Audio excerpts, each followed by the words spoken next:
Wa qala Mujahid, khina unzilat Fatihatul Kitab ronna.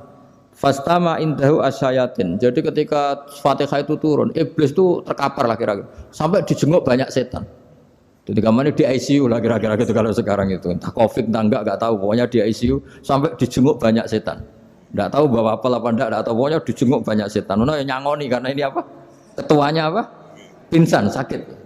Jadi iblis itu sakit sampai dijenguk anak buahnya setan-setan. Ya, semoga kalian semua tidak kenal setan. Kalau kenal berarti teman, apa?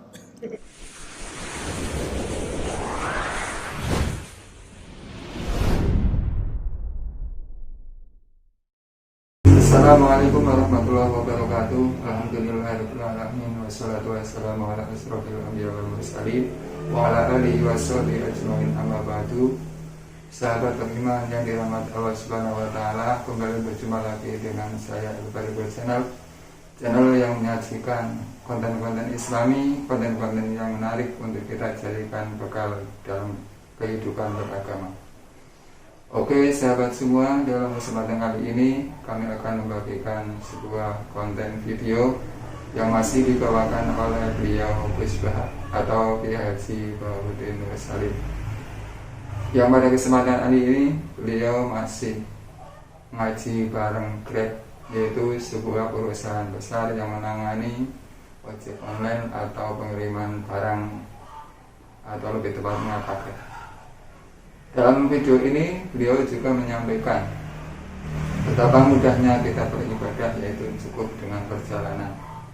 Juga dalam video ini beliau menyampaikan betapa istimewanya surat Al-Fatihah, yang dalam surat Al-Fatihah tersebut barang siapa yang membacanya maka iblis akan jatuh kesakitan dan tidak mampu lagi menggoda manusia.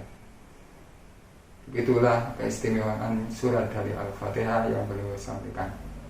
Oke, sebelum kita simak videonya bersama-sama, dukung channel kami dengan cara like, subscribe, dan share sebanyak-banyaknya ke media sosial yang Anda miliki. Saya cerita sedikit tentang ibadatu hadil ummah. Nanti saya bacakan teksnya. Di antara kebaikan umat ini adalah jalan-jalan itu termasuk ibadah. Makanya sering ada ayat fasiru fil ardi. Jadi supaya sering jalan-jalan. Jadi ini sudah jalan-jalan masih nyari apa? Nafkah. Kadang-kadang ya dapat macam-macam. Yang soleh ya dapat ibadah, yang enggak soleh ya dapat macam-macam. Tapi saya cerita yang soleh lah, yang enggak soleh itu enggak boleh dibicarakan itu ya. Rahasia. Saya ini lama di Jogja, ya tahulah kelakuannya orang-orang yang baik maupun yang setengah baik sampai. Ya semoga yang baik dilipat gandakan pahalanya, yang tidak baik diampuni. Tapi saya cerita sedikit. Di fikih kita, di kajian-kajian fikih kita, memang ada istilah. Ini harus didengar karena ini ngaji dan sama status kita sama. Al-wasiyah ila ta'ah ya ta'ah, terus al-wasilah ilal maksiyah ya maksiyah. Jadi kalau kita jadi perangkat taat ya ibadah, kalau jadi perangkat maksiat juga maksiat. Sehingga di ilmu medis maupun di jasa online atau ojek atau apa, misalnya pertanyaannya, kita pekerja paket profesional, boleh enggak ngantarkan paket narkoba? Ya jawabannya tentu enggak boleh, karena bukan masalah pekerjaannya, tapi yang diantar adalah sesuatu yang haram. Begitu juga, boleh enggak ketika ada lelaki hidung belang tanya tempat mesum? Kalau kamu menunjukkan berarti kan ikut berkontribusi. Ya kamu bisa meneruskan gimana hukumnya mengantar gitu misalnya. Nah, kiai juga sama sebetulnya. Kiai juga bisa dimanfaatkan orang yang macam-macam untuk kekuatan yang macam-macam. Jadi hukum ini sama, kamu tidak usah tersinggung misalnya. Kalau di fikih biasanya disebutkan menjual pedang pada begal juga enggak boleh karena digunakan yang tidak baik. Begitu juga misalnya apapun profesionalitas kita, misalnya paket, kita nganter ke paket yang apa? Paket ganja misalnya. Fikih ini harus kamu ketahui dulu sehingga hukum turunannya, ingat Allah misalnya, ini bisa kena. Kita tidak boleh ingat Allah dalam keadaan maksiat yang enggak diridani Allah. Karena mau tidak mau fikih ini hukum dasar. Sholat pun bisa kena semprit. Misalnya kita sholat karena tugas, bukan karena lillahi ta'ala. Makanya dulu itu ada guyonan Mas Wahyu itu. Ada imam dari masjid besar di negara sebelah. Tidak perlu saya sebutkan negaranya. Itu cerita, imamnya itu digaji 100 juta per bulan. Datang ke Surabaya gitu. Muadzinnya itu digaji 75 juta. Keren. Terus ngerti imam di Indonesia naik ontel, sudah watok naik ontel, nggak ada yang gaji. Musolanya jelek, terus sudah ada jepit, ya udah. Dia kerasan di musola karena sering dimaki-maki istrinya, sudah. Jadi itikafnya itu ya sambil menghindar itu, bukan. Makanya banyak masjid Indonesia itu banyak yang itikaf itu, karena di rumah ada betah. Sudah diomelin, nggak ada AC-nya. Sekarang masjid banyak AC-nya kan. Kamar mandinya juga gitu, di rumah sama di masjid bagus. Di masjid. Makanya pengurus masjid yang daerah-daerah sini sering cerita ke kita, kudune ngising ning omah Gus, mlayune moro masjid karena itu cerita. Indonesia itu negara yang enggak benar katanya. Imam dan muadzin tidak digaji. Terus dia cerita-cerita kebaikan negaranya dan buruknya negara kita. Lama-lama kiai itu mangkel. Kiai Indonesia itu kan cerdas-cerdas, meskipun jarang yang kaya tapi cerdas-cerdas. Dia muji negara. Kalahnya itu dibeginiin sama Kiai Indonesia. Makanya kamu sholat terus ya, takut potong gaji. Artinya kalau dia jadi imam karena digaji, efeknya adalah dia kalau bolos itu takut. Nanti kan dipotong gaji. Lama-lama kalau sering bolos di PHK gitu. Artinya luar biasa Indonesia. Imam itu tidak ada yang gaji tapi semuanya sholat istiqomah. Berarti kita ini top, datang ke masjid jadi imam tanpa ada yang gaji. Top mana? Top Indonesia. Semenjak itu si imam ini tidak pernah cerita kebaikan negaranya karena gaji imam. Indonesia dalam bernegara selalu begitu. Ketika kita tidak punya solusi transportasi, ada saja pihak-pihak swasta atau investor yang ingin menanamkan modal di investasi Grab dan sebagainya. Tapi saya tetap sebagai kiai mengingatkan status hukum fikihnya. Kenapa saya harus cerita itu? Karena fikih ini harus selesai dulu. Saya ulang lagi, fikih ini harus selesai dulu. Misalnya nganterin orang yang mau transaksi narkoba atau transaksi maksiat, tapi yang yakin. Kalau tidak yakin memang tidak haram. Tapi kalau yakin itu memang kamu tahu benar-benar iyalah kira-kira gitu. Supaya taat itu ada di semua kehidupan. Sehingga nanti Indonesia kalau semuanya begini kan, yang cari sarana maksiat itu bahkan sekedar transportasi aja susah karena semuanya tidak mau misalnya. Paket juga gitu, yang mau ngedarkan narkoba kesulitan karena semua yang jasa paket tidak mau gitu. Begitu seterusnya, sehingga negara ini kita bantu bahwa awal ketidakbaikan di semua negara itu pasti karena maksiat. Maksiat itu mengganggu. Orang geger sama istri ya karena maksiat. Terus banyak kecelakaan itu rata-rata kata Pak Polisi juga karena maksiat. Jadi orang overdosis atau dalam keadaan mabuk nyupir. Terbesar kecelakaan itu jarang karena ngantuk. Terbesar masih karena pengaruh apa? Narkoba. Pembunuhan juga sama. Orang Indonesia itu mudah sekali memaafkan temannya, tetangganya. Tapi kalau sudah efek dari narkoba, bunuh itu jadi mudah itu jadi. Nah, Anda juga harus fair, jangan.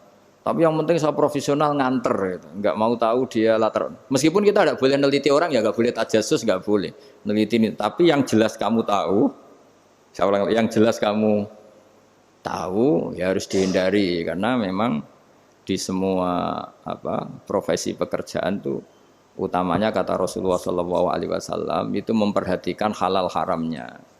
Tapi ya saya ulang lagi tidak boleh sok suci, tidak boleh tajasus, tidak boleh neliti orang lain. Tapi kalau yang jelas-jelas untuk maksiat maka harus kita hindari. Termasuk masjid sekalipun. Dulu zaman Nabi itu ada masjid namanya Masjid Diror. Untuk memecah konsentrasi sahabat. Sahabat itu begitu mencintai Nabi, mencintai Rasulullah. Ada orang kafir pinter, orang munafik pinter. Ini Muhammad harus ditandingi. Cara nandingi Muhammad jangan pakai dangdutan, jangan pakai bar, tapi pakai masjid. Karena ini suasananya kesannya bagus. Dibikin masjid tandingan supaya orang tidak ke Muhammad semua, tapi ke masjid ini. Ini pikirannya orang munafik. Artinya jangan kira terus masjid bebas hukum, ya enggak juga. Masjid juga bisa kena semprit karena ini mendirikannya untuk bikin apa?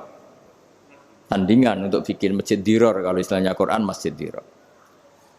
Semua sarana kebaikan juga gitu. Yayasan yatim piatu juga kena hukum, pondok juga kena hukum, semuanya kena hukum. Ada orang ingin jadi kiai padahal tidak pernah ngaji, terus bikin pondok. Akhirnya dia dipanggil Pak Yai, anaknya dipanggil Gus, padahal najis saja tidak tahu. Itu kan kasihan umat, akhirnya ada penyelewengan. Jadi semuanya kena hukum. Jadi Anda jangan tersinggung ketika saya cerita fikih untuk para teman-teman yang di Grab, karena memang semuanya kena hukum, bukan? Mesra dengan istri juga kena hukum. Orang terlalu mesra dengan istrinya pasti ibunya terlantar, karena menuruti bojo ya nuruti ibuke. Kalau nuruti ibu istrinya yang terlantar. Yang loyal sama teman ya istrinya terlantar. Yang takut istri temannya terlantar. Jadi itu semuanya kena hukum tanpa terkecuali.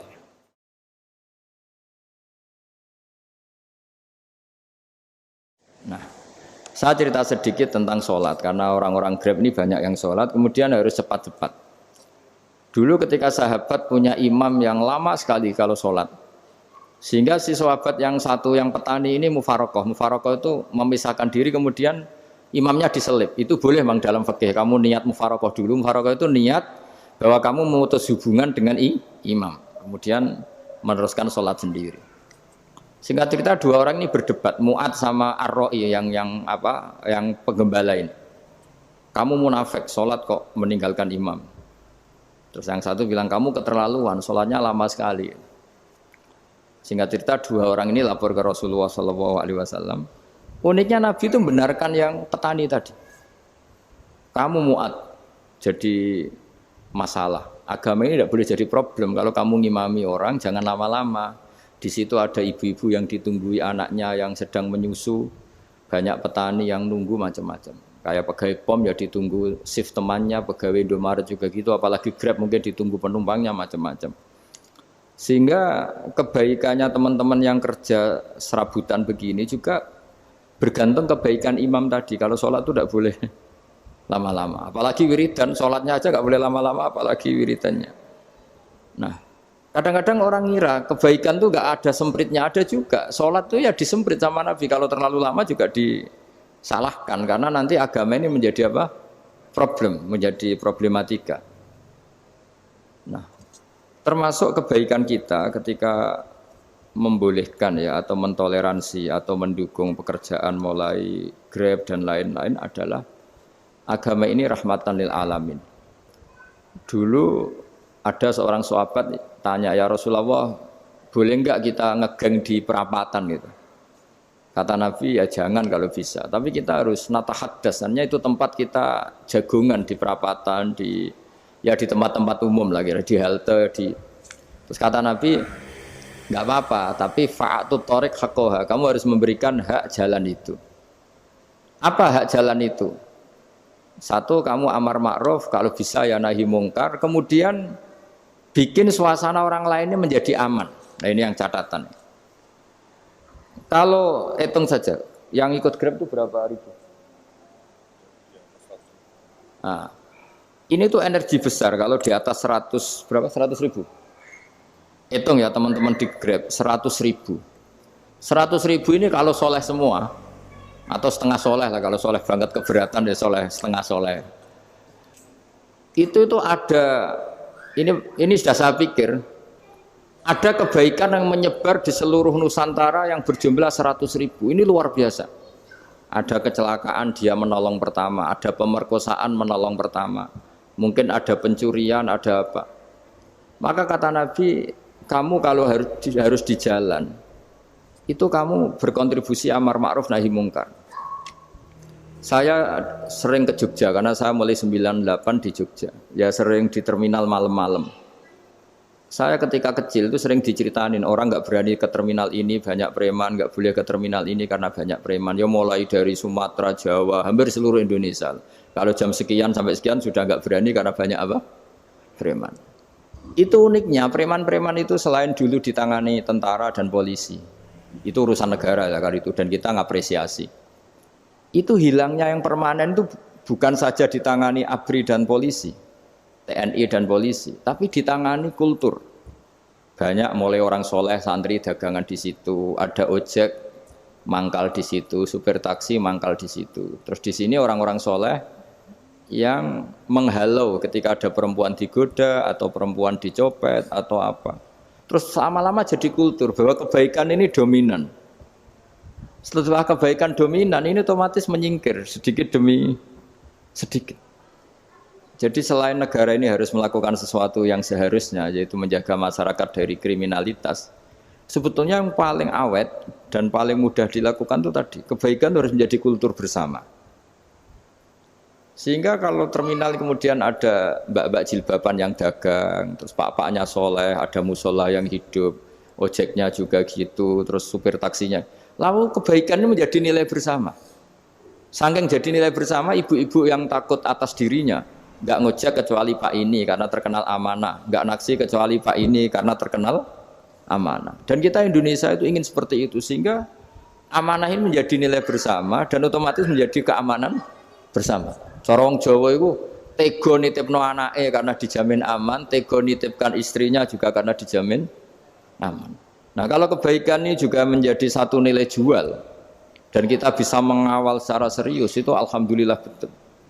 Nah, dimulai dari mana? Satu, mental kita takwa.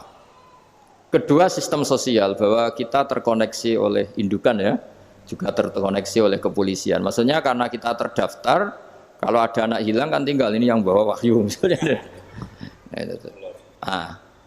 Jadi saya mohon, semohon-mohonnya, kebaikan ini harus jadi nilai bersama. Setelah terminal itu banyak orang baik, otomatis yang ini tuh menyingkir. Itu. Akhirnya apa? Nanti yang bos-bosnya toko itu ya hanya nitipkan sama orang soleh. Yang mau nge-grab juga hanya titip sama yang soleh. Begitu seterusnya. Sehingga jadi siklus kebaikan yang bersama. Nah ini yang dimaksud Quran, wa'tamiru bainakum bima'ruf. Iktimar itu namanya urusan bersama. Ya saya ulang lagi ya. Jadi orang Arab kalau bilang iktimar itu urusan bersama. Sehingga bahasa Arabnya konferensi besar itu kalau di NU disebut apa? Muktamar. Muktamar itu menjadikan urusan publik dirembuk, itu namanya apa? Muktamar. Nah, di antara kebaikan yang diinginkan Islam itu wa'tamiru bainakum bima'ruf. Urusan kebaikan ini menjadi urusan apa? Bersama. Ya saya contoh itu kecil saya itu mesti dikandani sama orang-orang tua, jangan di terminal ini sampai jam ini. Jangan di perapatan ini ketika sudah jam begini. Tapi barokahnya orang soleh bertebaran di mana-mana itu. Yang tukang grab ya di mana-mana, yang penjaga toko ya banyak yang soleh, yang ngojek, yang macam. Sehingga di terminal itu nyari tempat sholat ya gampang, cari tempat duduk ya gampang, nyari orang amanah ya gampang. Bahkan lama-lama yang nggak amanah ini nggak laku. Dan ini yang kita inginkan. Dan ketika nggak laku, akhirnya dia kalau ingin laku harus amanah. Atau ingin laku harus tobat. Nah agama ini urusan bersama sehingga Allah mengistilahkan wa'tamiru bainakum bima'ruf. Jadikan kebaikan ini urusan bersama. Sehingga karena ini urusan bersama, ketika kita jadi kiai juga harus, kalau misalnya tadi ada Gojek kok makmum atau Grab kok makmum atau supir bis kok makmum, kiainya harus cepat sholatnya. Jangan baca surat Baqarah. Nanti diomel-omelin apa penumpangnya. Begitu juga ibu-ibu menyempatkan jamaah waktunya tidak lama, di rumah sudah ditunggu anaknya yang masih menyusu. Makanya Nabi ngendikan idza amma ahadukum as-sholata falyukhaffif. Kalau kamu jadi imam, sholatnya harus relatif cepat. Fa inna fihim ad-dhaif badal hajat. Di antara makmum itu yang banyak punya urusan. Selain ada yang lemah, ada yang punya banyak urusan.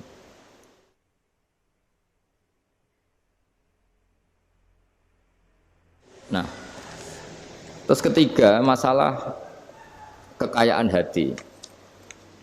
Kekayaan hati ini penting sekali karena rata-rata teman di Grab itu kan miskin lah. Tapi jangan miskin sampai miskin hati gitu. Bahwa kamu nyari nafkah itu sudah ibadah, berkelana di bumi Allah juga ibadah, menyaksikan macam-macamnya orang itu juga ibadah. Bahkan menambah khazanah ilmu. Di antara warisan ilmu yang kita dapatkan dari Rasulullah SAW, misalnya kamu jalan-jalan, punya kaki dua, punya tangan dua. Gara-gara jalan-jalan sering ngerti orang yang buntung. Alhamdulillah meskipun saya hanya Grab, masih punya kaki utuh. Terus ketemu orang buta ya gitu. Alhamdulillah ladzi afani mimma btalaka bih. Alhamdulillah saya terselamatkan dari seperti itu. Sehingga melihat orang maksiat juga gitu. Saya meskipun gini terselamatkan dari tempat maksiat, sehingga hidup itu tidak nelongso gitu. Ada nilai lebih yang kita punyai. Jadi di antara kebaikan Islam adalah orang disuruh ingat sisi nikmat. Nah, kalau nikmat itu sudah ada semua, kata Imam Ghazali, nikmat hidup. Kata Imam Ghazali, jika enggak ada kenikmatan yang Anda punyai, kamu datang ke kuburan. Disuruh datang ke kuburan. Dan kamu bilang begini, kenikmatan kembali ke dunia adalah kenikmatan yang diinginkan mulai yang mati zaman Nabi Adam sampai kiamat. Jadi kalau Fir'aun yang pernah jadi raja, Namrud, semuanya, bahkan orang-orang soleh sekalipun, kalau kamu tanya keinginan terbaiknya apa? Ingin kembali hidup untuk membenahi kesalahannya zaman hidup. Artinya apa? Kehidupan yang kita miliki sekarang adalah kenikmatan yang dirindukan mulai yang mati zaman Nabi Adam sampai kiamat. Maknanya apa? Kita punya kenikmatan yang luar biasa karena kenikmatan yang dirindukan oleh orang yang sudah mati mulai dulu sampai sekarang. Apapun masalah hidup Anda ini punya kenikmatan yang enggak tertandingi, yaitu namanya hidup. Barokahnya hidup itu kita bisa tobat. Setidaknya ingin tobat. Kalau nggak bisa tobat, ingin tobat. Makanya di Indonesia itu banyak nyuwun sewu, banyak maling yang anaknya itu soleh. Karena kalau ngandani anaknya tetap gini, wes le bapak tok sing lakoni kowe ojo. Bapak tok yang alami ini kamu jangan. Banyak di Indonesia orang nggak bisa baca Quran, anaknya hafid. Karena setiap bodoh itu tidak diwariskan. Wes le bapak tok sing bodoh kowe ojo bodoh. Mungkin teman-teman di Grab juga gitu, wes bapak tok cong sing nasib ngene kowe ojo. Jadi kebaikan begini itu akan terus-menerus diwariskan. Sehingga banyak orang tidak tamat SD anaknya dosen, nggak tamat SMP anaknya dekan. Karena setiap dari kita itu cita-cita kebaikannya menurun ke anak cucunya, keburukannya berhenti di dia. Cara wong Jawa itu bapak tok sing lakoni. Nah, di sini saya jelaskan tentang kekayaan rohani. Jadi saya mohon ketika Anda jalan-jalan nganter penumpang itu harus sering muji Allah Subhanahu wa taala. Ya, saya bacakan ayatnya, at-taibunal abidunal hamidun. Orang baik itu yang tobat, yang ahli ibadah. Di antara definisinya itu as-saihun, yang sering jalan-jalan. Siyaka itu jalan-jalan. Jadi orang paling bejo sak donya itu sampai harus jalan-jalan ibadah dapat uang. Tapi syaratnya ibadah. Sekali tidak ibadah dapatnya masalah kan? Sering gonjekkan orang cantik terus ingat istrinya tidak cantik. Sering gonjekkan orang yang sopan, yang santun terus ingat andekan ini istri saya di rumah rewel gitu. Jadi kalau kamu tidak taat itu adanya penyesalan. Di lampu merah ada orang naik Ferrari, naik Alphard, sementara kamu di rumah hanya mobil butut, kadang malah tidak punya mobil. Jadi kekayaan rohani itu dimulai dari mana? Dimulai dari taat. Cara berpikir itu taat, bukan maksiat. Sekali Anda cara berpikir maksiat, maka adanya hanya penyesalan. Semakin pengalaman di luar, semakin penyesalan. Karena di luar sana banyak orang yang dapat nikmat yang lebih dari Anda.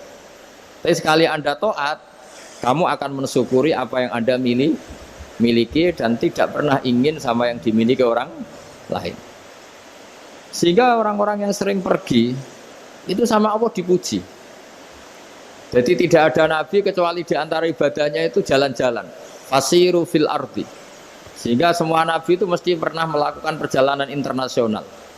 Rasulullah Muhammad SAW pernah jalan-jalan sampai ke Syam, padahal beliau orang Mekah.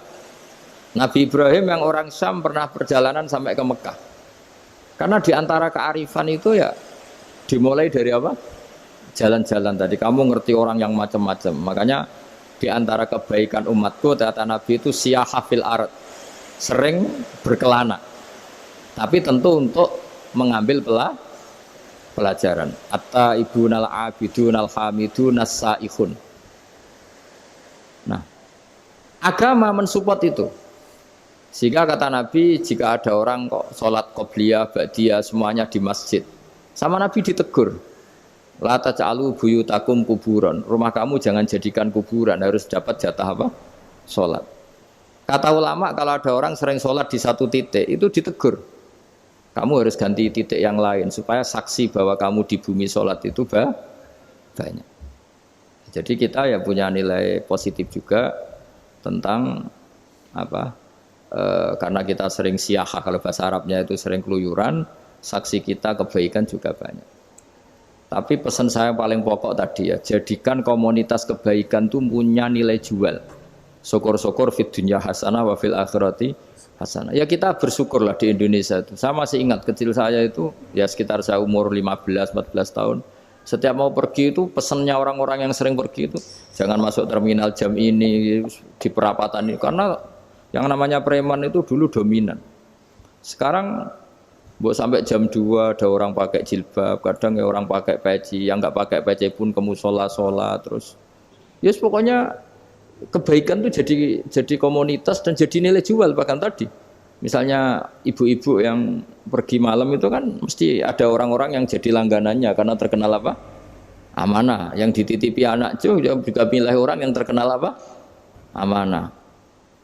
Nah, nilai amanah ini harus kita jaga terus. Supaya kamu ya bisa bekerja, orang lain juga nyaman karena amanah tadi. Allah juga senang karena amanah itu perintahnya Allah Subhanahu wa ta'ala. Dan Indonesia harus menuju ke sana. Pemimpin juga harus gitu. Pemimpin bawaannya amanah, bawaannya apa? Yang memilih dia juga senang karena nggak malu lah. Tapi kalau kita milih ternyata yang kita pilih tahu-tahu ditangkap KPK kan ya malu gitu. Dulu kita kampanye mati-matian ternyata dia ditangkap KPK. Tapi kalau dia amanah kan ya senang. Sama kalau tukang Grab ketangkap satu karena penodaan atau karena pengkhianatan, yang malu juga semua karena kadang-kadang nanti digeneralisir seakan-akan semuanya seperti itu. Tapi dengan reputasi panjang nggak pernah terjadi apa-apa dalam Grab kan otomatis lainnya juga terangkat. Nah, ini yang dimaksud wa'tamiru bainakum bima'ruf. Jadikan kebaikan itu urusan bersama. Makanya andaikan negara itu sudah mengoptimalkan polisi, TNI untuk meringkus preman, oke itu baik. Tapi ya lebih awet lagi kalau itu ditopang masyarakat. Karena yang nggak amanah terkucilkan, terus akhirnya Grabnya nggak laku, akhirnya dia dipecat, akhirnya kan yang maksiat hilang, yang kriminal hilang, yang ada hanya Grab yang baik. Begitu juga di dunia apapun. Itu yang dimaksud wa'tamiru bainakum bima'ruf. Jadikan kebaikan ini urusan bersama. Nah karena kita baik, otomatis jadi teladan yang baik bagi anak kita, istri kita, tetangga kita. Dan karena kita baik, maka terhormat. Sehingga orang melihat Grab itu simpatik, respect, karena reputasinya baik. Nah karena orang respect tidak dicibir. Barokahnya tidak dicibir, tidak mangkel. Barokahnya tidak mangkel, tidak saling ejek, bahkan tidak saling bunuh. Coba kalau kita jelek, dicibir orang, kita dalam keadaan mabuk, tidak terkontrol, bunuh. Jadi efek dari maksiat itu begitu buruknya. Sehingga penelitian itu mengatakan kebanyakan kecelakaan ya pemicu utamanya rata-rata ya nyupir dalam keadaan mabuk. Beberapa nyuwun sewu kasus-kasus kriminal rata-rata ya dipicu oleh hal-hal seperti itu. Makanya meskipun di luar saya tolong hindari narkoba, hindari hal-hal yang maksiat supaya pekerjaan Anda ini barokah.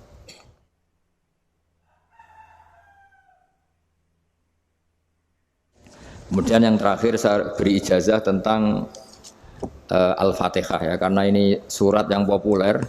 Kalau saya ijazahi Quran 30 juz pasti sampean nggak hafal. Atau ijazah surat Baqarah, kalau mau Baqarah mau. Ijazahi surat Baqarah mau 2 juz setengah. Mau Mas Asep? Ya Fatihah aja yang gampang ya. Nah, Ya kulhu Fatihah ini paket ringan ini. Tapi pahalanya apa? Besar. Ini beda ya, artinya selama ini mungkin Anda baca tapi monoton ya. Tapi ini saya bacakan teks aslinya tentang istilahnya itu mazaya. Mazaya itu kelebihannya Fatihah. Saya baca Arabnya dulu, nanti ini terakhir ijazah. Tadi kan saran-saran umum tentang sosial. Ya, pokoknya jadikan kebaikan itu punya nilai sosial yang baik lah. Jadi nanti orang yang nggak amanah nggak laku, ya calon bupati, gubernur, presiden yang nggak amanah juga nggak laku. Begitu juga kiai yang tidak amanah juga nggak laku, suami yang nggak amanah juga nggak laku, istri yang nggak amanah juga. Sehingga kebaikan ini jadi nilai sosial yang dalam tanda kutip sudah keniscayaan. Yang diinginkan Allah itu seperti itu, bukan kebaikan yang dipaksakan karena kekuatan negara. Maksudnya kalau bisa kebaikan itu tidak usah dipaksakan. Memang sudah satu kebutuhan.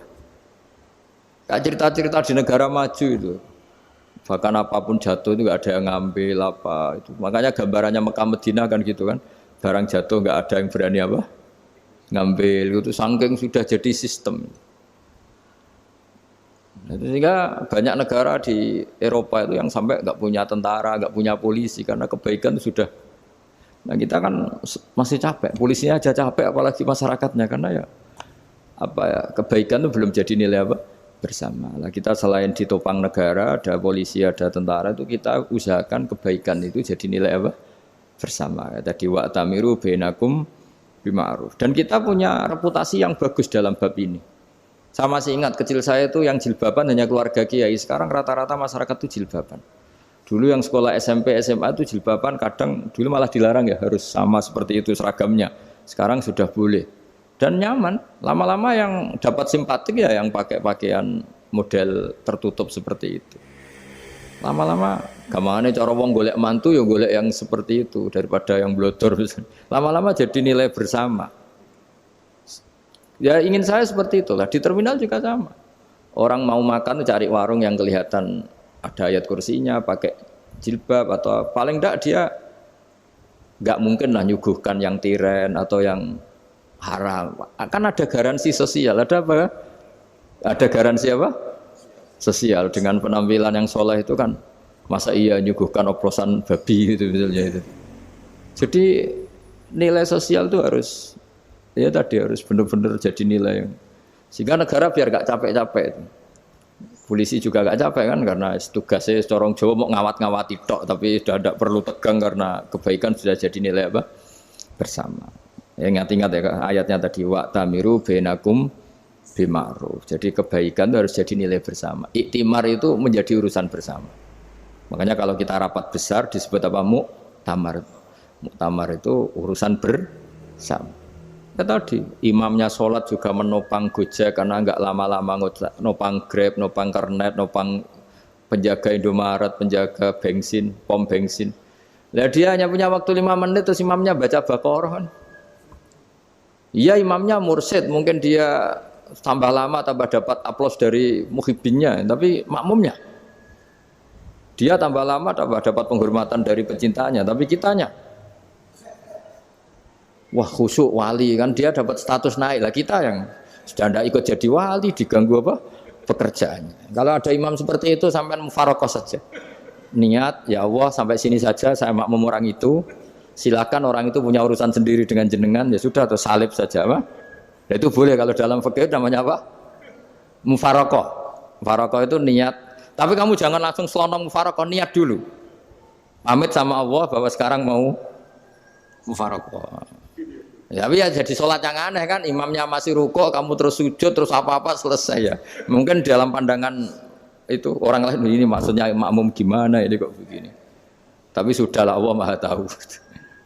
Insya Allah dimaklumi. Ya saya baca tentang Fatihah ya, karena sampean pasti sering baca Fatihah.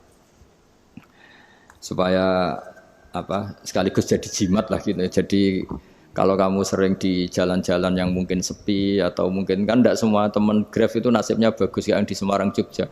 Mungkin yang di Kalimantan di Papua kan ada yang 10 kilo gak ketemu rumah, ya kan?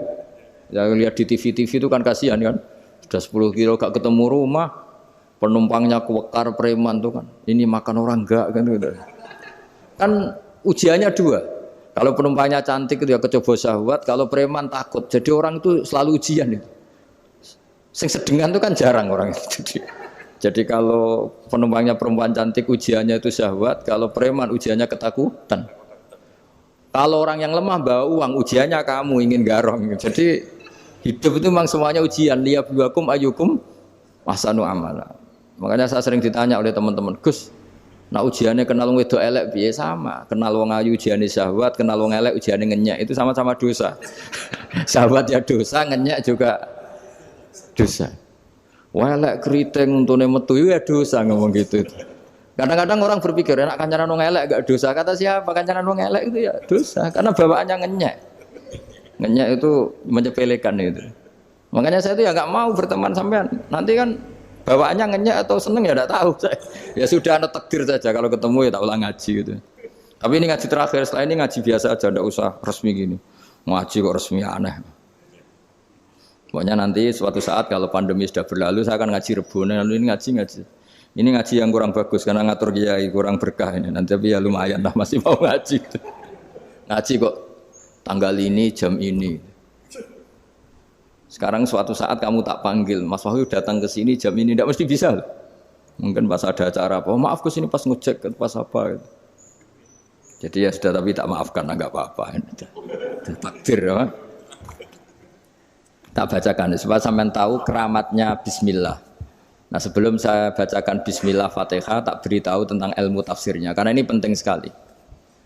Fatihah itu dawuhnya Allah, tentu itu dawuhnya Allah. Saya ulang lagi itu kalamullah. Tapi yang sudah diberikan kesampaian ke kita semua.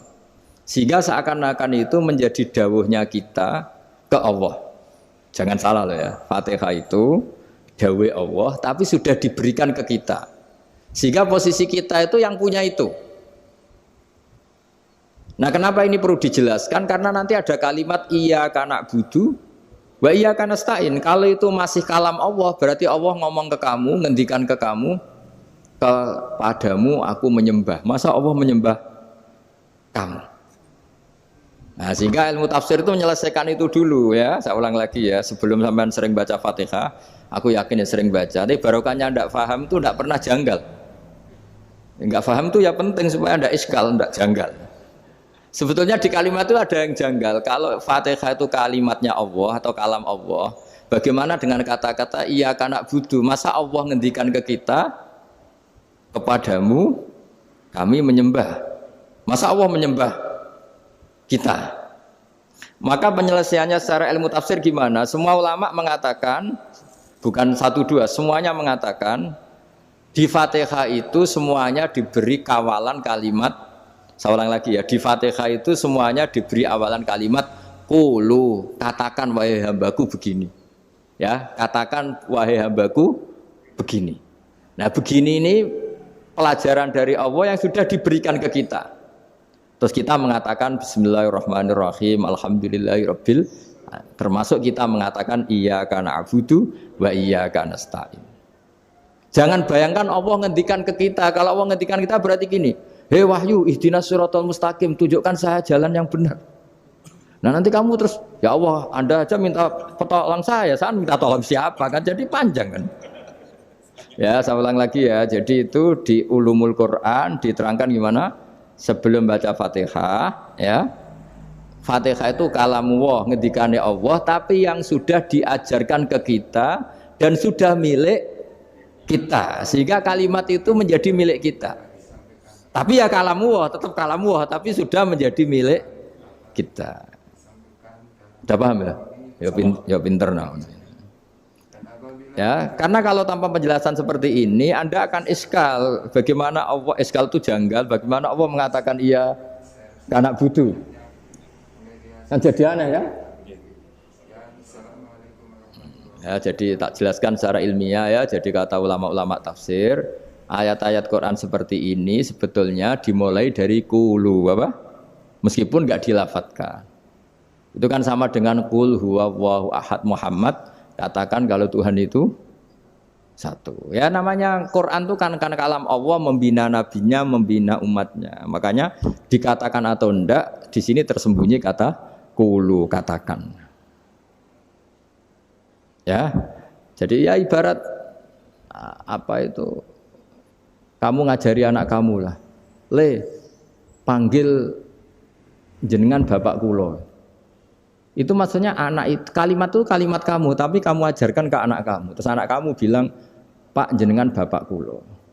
Nah, ketika kamu mengatakan jenengan, bukan kamu mengatakan jenengan anakku, berarti anakmu itu bapakmu, kan lucu kan? Anak kamu ajari jenengan bapak kulo. Kamu, engkau, bapak saya. Terus anak kamu mengulang jenengan atau kamu bapak saya.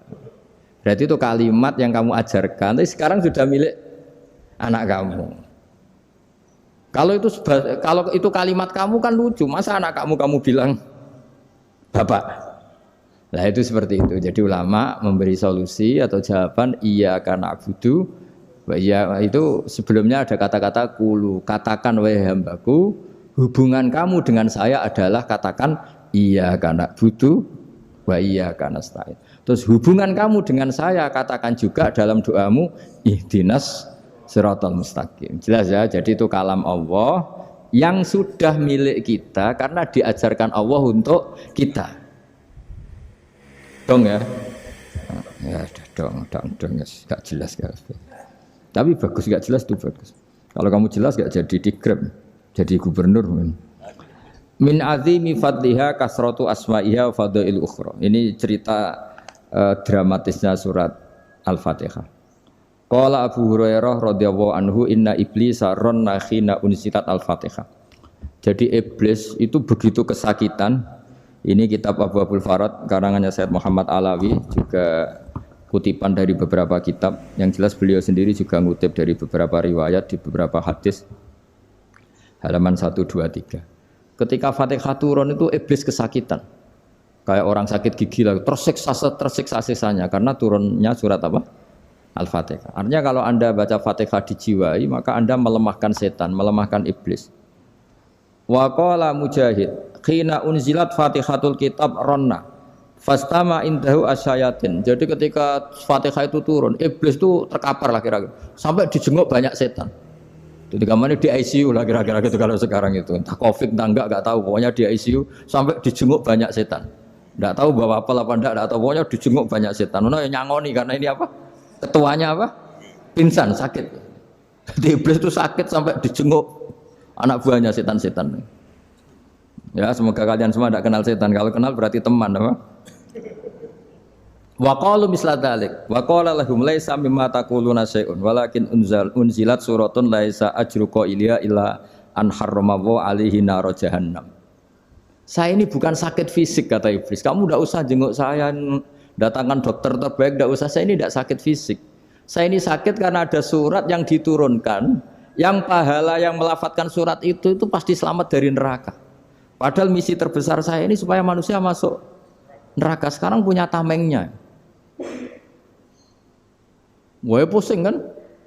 Ya seperti orang lah goda sampean, ternyata sampean setia, itu kan pusing. Nah ternyata tidak setia, itu yang akhirnya ribet kan itu.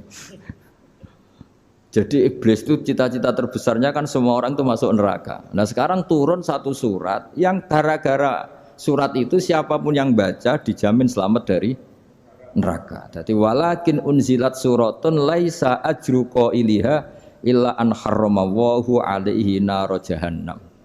Karena jadi dia shock lah, kalau orang di Jawa itu bilang shock. Aduh sial nasib saya ini umat nggak bisa saya goda lagi karena punya tamengnya tadi punya. Qad tolakaidukum wa makrukum. Rekayasa kalian sekarang itu tidak ada gunanya semua. Nah, ini alhamdulillah di Indonesia kelihatan kan banyak yang miskin, banyak yang susah. Tapi selagi mereka masih sholat, itu keinginan mencari halal itu masih tinggi. Kayak apa kita di tengah kota, jauh dari anak istri, jauh dari tetangga. Biasanya kalau orang jauh dari anak istri, tetangga kan sakar PDW. Tapi yang soleh masih banyak, sudah jauh dari keluarga tetap lurus. Loh kalau yang dekat lurus kan wajar konangan wong akeh gitu. Ini sudah jauh masih lurus. Nah ini nggak lepas dari barokahnya surat apa? Surat Fatihah tadi. Jadi karena ada surat yang menjamin pelafalnya atau qailiha terbebas dari api neraka. Wa qalat as-sayatinu lahu is ayyusai'in ta'muruna ya maulana. Faqala lahum idhabu wajtahidu hatta tukhfilu qulubahum hatta la yaqulu hadhihi surah. Lalu kita gimana? Jari para setan gitu. Lalu kita gimana? Terus kata iblis, sudah bikin mereka lupa sehingga tidak baca lagi. Selagi masih baca kita pasti keok. Jadi kalau sampean sudah jarang baca Fatihah itu berarti sudah bagian dari kemenangan apa? Iblis.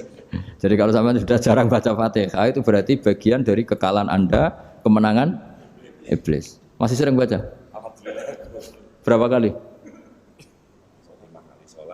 Terus apa lagi?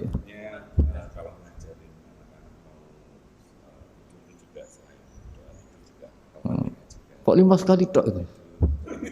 Berarti pas sholat fardu tok itu. Enggak 5 kali itu mendingan itu 17. Kamu itu ngitungnya jangan 5 ini. 5 waktu itu berarti lumayan kan? Berapa? 17 ya? Ya. 17 ya? Ya. 17. Tapi kalau makmum tuh sering separuh kan, apalagi makmum tarawih. Ya kan? Makmum tarawih itu bacanya Fatihah ada yang sempurna enggak ya? Ya enggak lah. Baru alhamdulillahirabbil alamin ruku ikut ruku gitu. Makmum kan yang tarawih lah Mas. Kalau tarawih jarang sempurna ya. Fatihahnya itu. Kan imam sudah ruku. Kamu bacanya Fatihah sampai mana? Baru setengah ya. Ya paling pas tarawih aja kan enggak sempurna ya. Apalagi kalau imamnya sing kilat tuh waduh malah. Nah, ketika Fatihah itu sebegitu keramatnya, sebegitu topnya, itu setan rapat singkat cerita itu yang tadi dipimpin oleh iblis yang sedang terkapar apa? Terus tali obatnya enggak ada, cuma dia shock karena ada surat yang turun yang melafatkan itu pasti selamat dari apa? Neraka. Nah, ini gimana saran Anda? Terus sarannya adalah bikin orang-orang itu lupa enggak baca Fatihah. Nah ini rapatnya iblis. Idzabu wajtahidu hatta tughfilu qulubahum hatta la yaqulu hadhihi surah. Kala yuksiru qira'ataha wa la yakunu lahum ajrun wa thawabun bal yakunu lahum adzabun wa iqabun.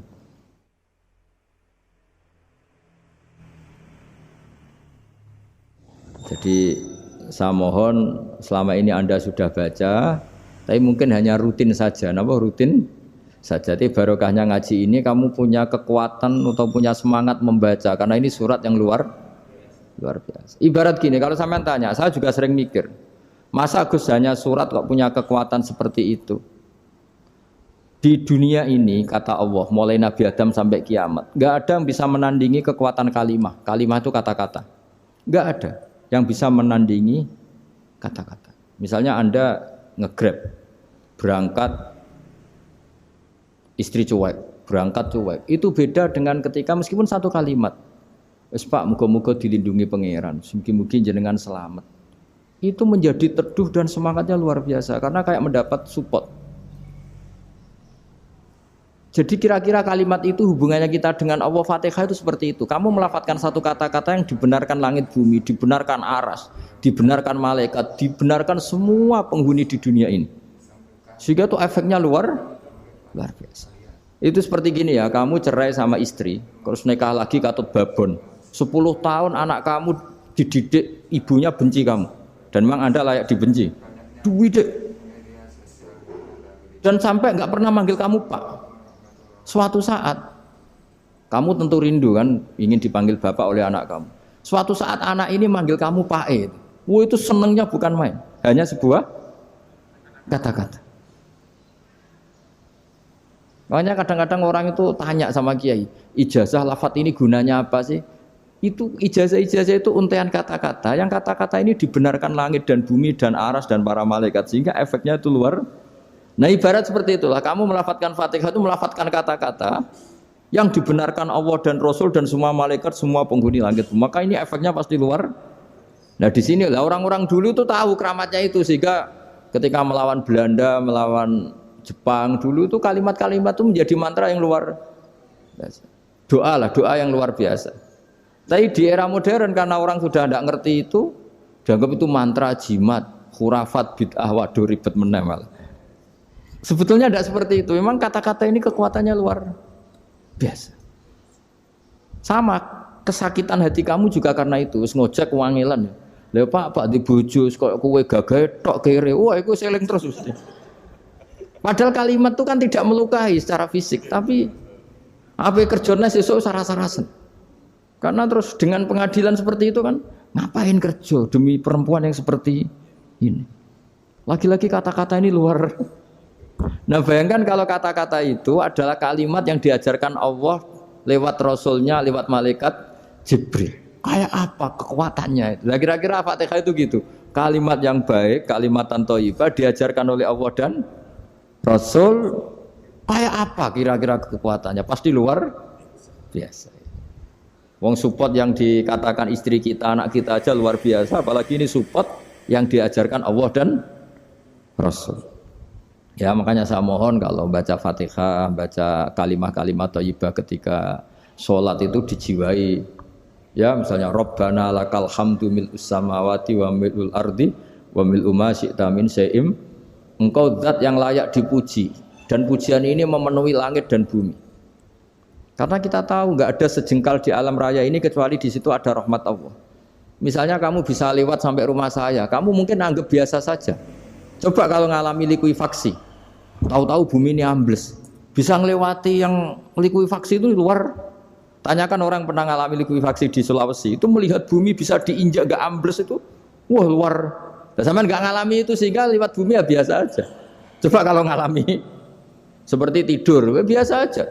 Coba kalau ada gempa, bahwa bumi tenang ini sudah nikmat yang luar biasa. Masa kamu ngakui nikmat nunggu digituin?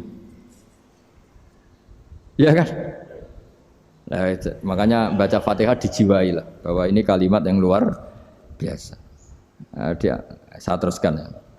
Warwa Muslimun fi sahihihi an Ibnu Abbas radhiyallahu anhuma annahu qala bainama Jibril alaihi salam qaidun dan Nabi itsami anaqidan min fawqi farafa'a ra'sahu faqala hadza babun minas sama futihal yawma lam yuftah qaddu ilal yaum fanazala minhu malakun faqala hadza malakun nazza ilal ardi wa lam yanzil qaddu ilal yauma fasallim waqal absyir binuraini qad uti tahuma lam yu'tahuma nabiyyun qablak Fatihatul kitab wa khawatimu suratil Baqarah. Jadi suatu saat Jibril ini jagongan kira-kira gitu sama Rasulullah. Tahu-tahu langit itu gemuruh. Langit gemuruh kata Jibril terus semuanya ngangkat kepala ke langit. Ini pintu langit baru ini dibuka, yang sebelumnya tidak pernah dibuka seperti ini. Turunlah malaikat, yang malaikat ini pun malaikat spesial yang enggak malaikat murahan lah kira-kira gitu, yang enggak pernah turun ke bumi kecuali juga saat itu. Dengan penyambutan yang luar biasa, dengan semuanya enggak pernah terjadi. Hanya karena membaca surat Fatihah. Jadi ini surat yang luar biasa, pengawalannya lewat malaikat yang spesial enggak pernah turun di bumi kecuali saat itu. Penyambutannya juga enggak pernah seperti itu, baru seperti itu. Jadi semuanya itu spesial. Nah, kenapa ini spesial? Karena di situ ada isi puja-puji kepada Allah Subhanahu wa taala. Ada ikrar kita, alhamdulillahirabbil alamin, arrahmanir rahim. Ikrar ini penting. Kalau contoh paling gampang gitulah. Kamu punya istri selama ini cerewet terus. Suatu saat ngomong, "Pak, tak angen-angen ra ono wong lanang koyo sampeyan." Wah, itu langsung tidak ada lelaki sebaik engkau. Itu sampean senengnya Masya Allah. Karena ada ikrar dari seorang istri ke kamu. Nah bayangkan kalau ikrar kita sebagai hamba diakui oleh Allah Subhanahu, maka ikrar ini akan dicatat sebagai kebaikan kita yang kita panen nanti di akhirat. Karena ada ikrar. Kita ikrar bahwa alhamdulillahirabbil alamin, kita ikrar ar-rahmanir rahim, kita ikrar maliki yaumiddin, kita ikrar iyyaka na'budu wa iyyaka nasta'in. Sampean misalnya jadi orang Indonesia, ketemu orang Indonesia yang makmur di Jerman, terus lupa Indonesia. Kamu orang Indonesia? Enggak, saya enggak orang Indonesia. Mangkel gak kira-kira? Mangkel. Karena salah ikrar kan gitu. Ya jadi saya mohon jangan anggap kalimat itu hal yang biasa, tapi luar biasa. Nggih, ngoten mawon. Assalamualaikum warahmatullahi wabarakatuh.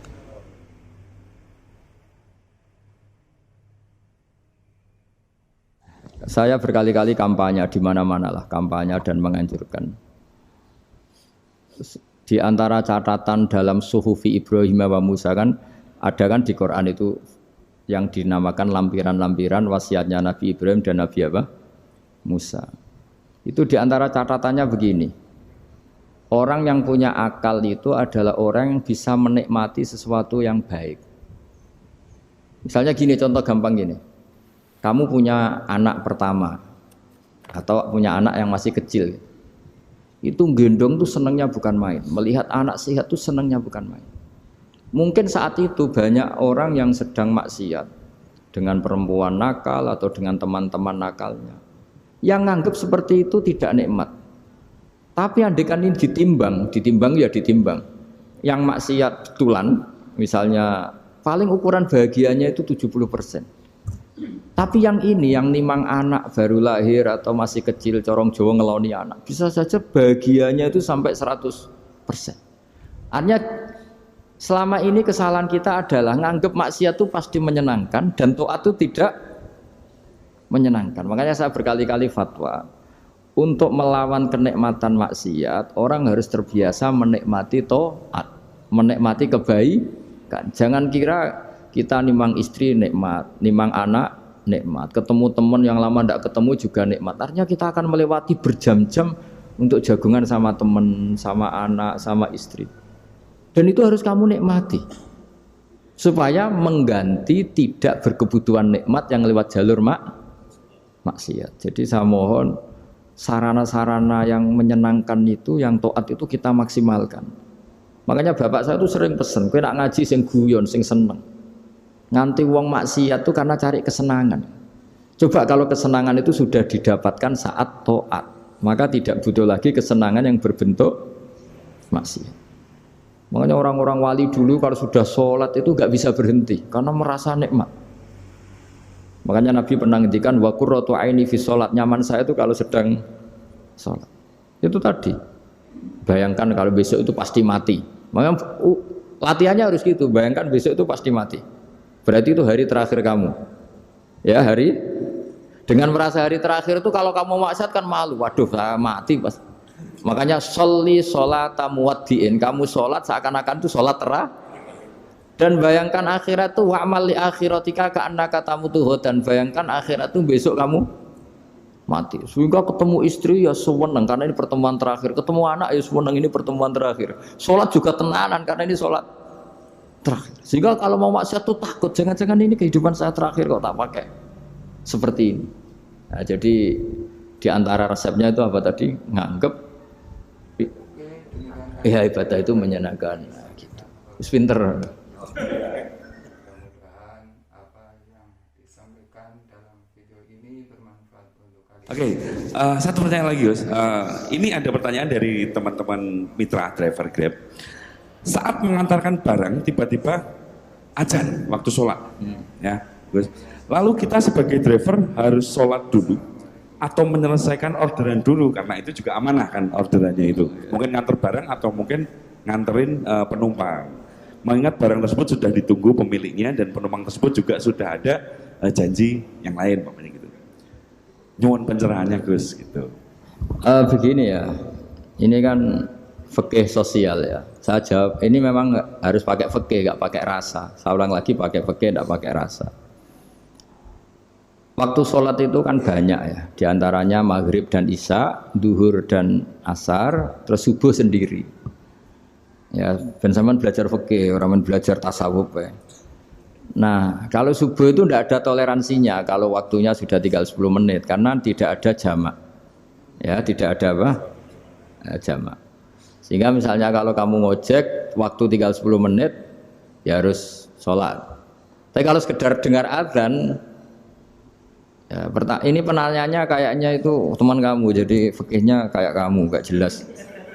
Azan itu kan bukan akhir waktu sholat. Azan itu bukan akhir waktu sholat, tapi awal sholat. Itu tidak harus supir Grab, tidak harus supir Gojek. Meskipun kamu makan ada azan ya teruskan saja, kan tidak akhir waktu sholat.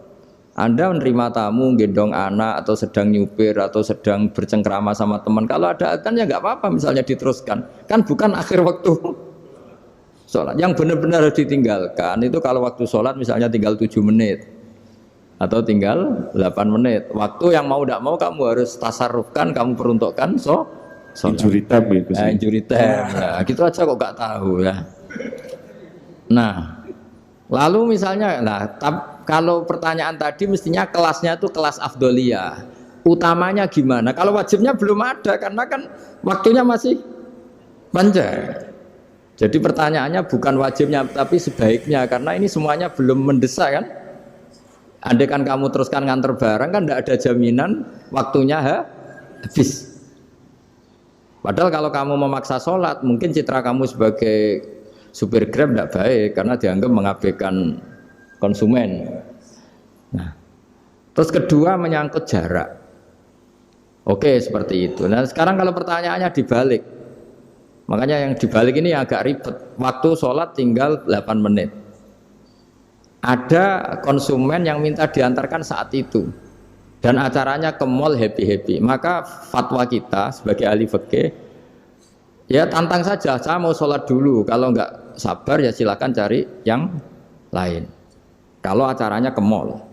Tapi kalau acaranya kelahiran atau transfusi darah atau mau nganterin darah ke pasien yang sudah koma, maka kita langsung, karena ibadah sosial itu didahulukan mengalahkan ibadah yang haknya Allah. Karena Allah itu zat yang tidak butuh ibadah kalian. Tapi kalau pasien ini kalau enggak nang kesampaian darahnya mati misalnya. Jadi kamane Allah luwih apian lah gitu. Makanya masyhur kalau dalam fikih hak Allah sama hak adami ini dimenangkan hak adami. Tapi bukan karena Allah kita kalahkan. Allah tidak butuh itu semua. Jadi dikalahkan tapi bukan karena kalah, justru karena tidak butuh. Ya ibarat gini lah, Allah itu saking baiknya. Baiknya Allah kan pasti di atas orang tua kita. Itu pasti saya ulang lagi. Baiknya Allah pasti di atas orang tua kita. Orang tua kita saja baik, apalagi Allah. Misalnya orang tua kamu butuh uang 5.000. Adik kamu butuh uang 5.000. Adik kamu yang kecil atau ya. Kira-kira orang tua kamu itu nyuruh dikasihkan beliau apa ke adik kamu? Kira-kira saja. Ke adik kamu.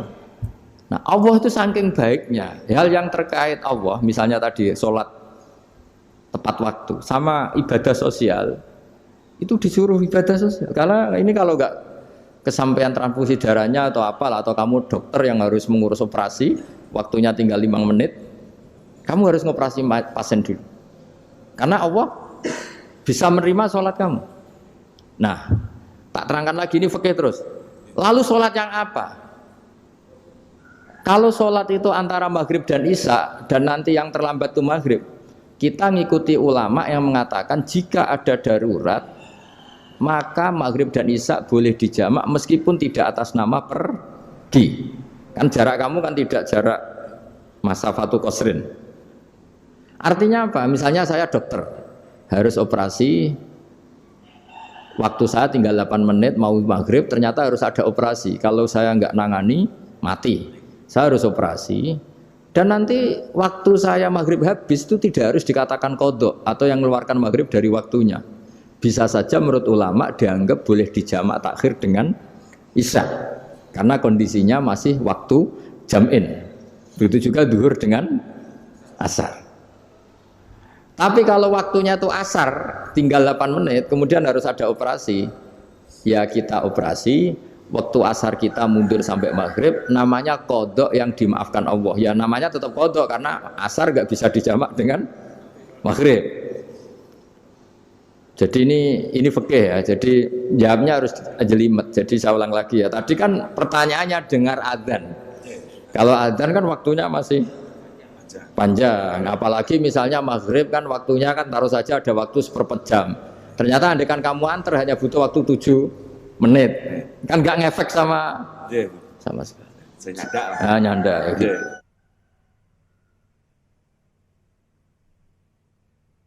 Kalau ada driver dapat orderan food nganterin makanan tapi makanannya non halal, niku fakihipun pripun? Nah, makanya itu tadi ya.